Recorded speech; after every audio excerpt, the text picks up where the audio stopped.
இது simply divine Shakti Peetham series powered by Hayagriva silk house. இந்த வீடியோல நம்ம பார்க்க போறது வெஸ்ட் பெங்கால் மாநிலம் பாண்டுவால அமைஞ்சிருக்கிற ஸ்ருங்கலா சக்தி பீடம். சதிதேவியின் வயிற்றின் இடப்பகுதி விழுந்த இடம் இது. 18 மகாசக்தி பீடங்கள்ல ஒன்று. இந்த அம்பாள் குழந்தை பெற்ற தாயின் தூய்மையான வாஞ்சையை கொண்டவள்.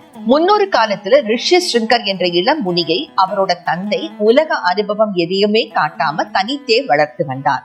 அதனால அவருடைய ஆன்மா பவித்திரமாக இருந்தது. ஸ்ருங்கலா தேவி தாயை போல அவரிடம் பேரன்பு கொண்டாள். ரிஷி ஸ்ருங்கரும் அன்னைக்கு ஒரு கோயில் கட்டினார். ஆனா இப்ப அந்த இடத்துல எந்த கோயிலும் கிடையாது. ஒரு இஸ்லாமிய ஸ்தூபி மட்டுமே இருக்கு. கோயில் காலப்போக்குல அழிஞ்சு போனதா இல்ல இடிக்கப்பட்டதாங்கிற தகவலும் இல்ல. அம்பாள் கர்நாடக மாநிலம் ஸ்ருங்கேரிக்கு சென்று விட்டதாக கருதுவோரும் இருக்காங்க. இன்றும் இந்த சக்தி பீடத்தில் ஸ்ருங்கலா தேவியின் இருப்பு உணரப்படுவதாக பக்தர்கள் சொல்றாங்க. பிப்ரவரி மாதத்துல நடக்கிற மேல் தாழ் விழாவுல 1,00,000 இந்துக்களும் முஸ்லிம்களும் சேர்ந்து கலந்து கொண்டு அம்பாளை கொண்டாடுவாங்க. நம் ஆன்மா தூய்மையடைய நாம் வணங்க வேண்டியது ஸ்ருங்கலா தேவி சக்தி பீடம்.